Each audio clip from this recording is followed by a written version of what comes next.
Hello, আসসালামু আলাইকুম viewers. চট্টগ্রামের উত্তর পতেঙ্গার ৪১ নম্বর ওয়ার্ডের নিজের খামার বাড়ি লাউ শাক,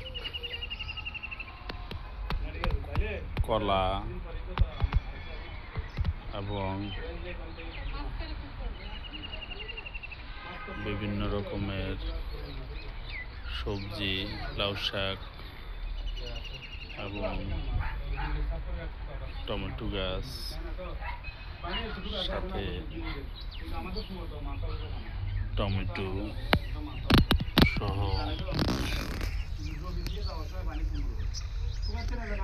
যাবতীয় সবজি গাছ